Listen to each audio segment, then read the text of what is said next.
My career highlight is working on Rocket Raccoon for Guardians of the Galaxy. It was a big thrill, and it's a rare opportunity to create a full character that isn't played necessarily by an actor, and have that character brought to life on the screen. So that's my big moment.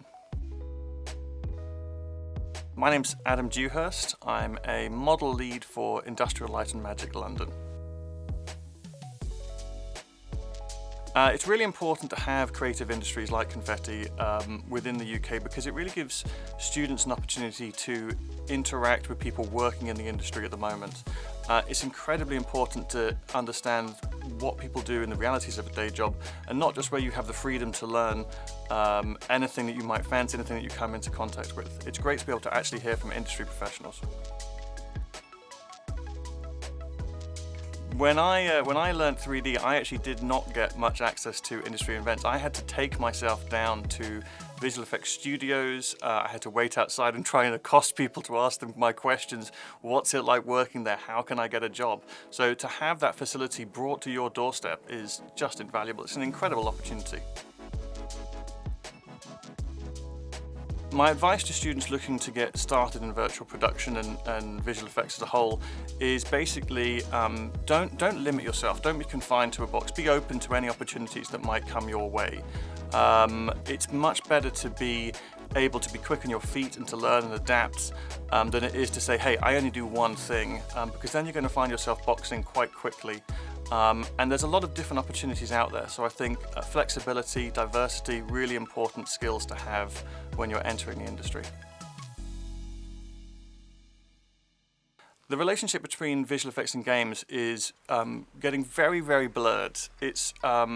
Skills can be carried over between visual effects and games.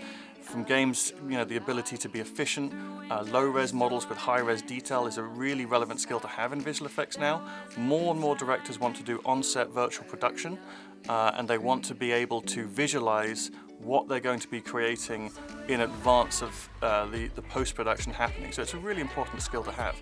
And that being said, some of the games coming out right now are the detail is incredible, and being able to bring that visual effects experience back to games is also an incredibly useful skill to have. When I started in visual effects in games, there was a very clear divide. They were completely different locations in the country. They were very different skill sets. You really couldn't necessarily transfer from one to the other. Now that line is not so clear. The skills are transferable. I myself have done work in computer games. I've done work for kids TV, feature animation, commercials, and visual effects. And I found those skills have been transferable, but it's also made me a much more rounded artist, much more useful to production companies. So I think where before each of them was maybe a niche, now it's part of a much bigger whole of visual effects content creation. Visual Effects London is an incredibly important hub globally. There are certain locations around the world where visual effects has developed and grown over the years.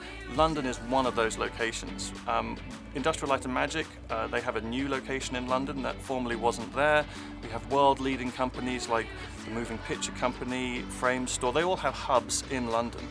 London is an area where visual effects has grown and developed, and it will continue to do so. And it's a real global player in terms of visual effects. I've heard that Confetti is setting up a campus in London, and that's really exciting. And anything to increase students' exposure to industry professionals is nothing but a good thing. And then I'm going to hand select the best students and steal them. So that's my master plan.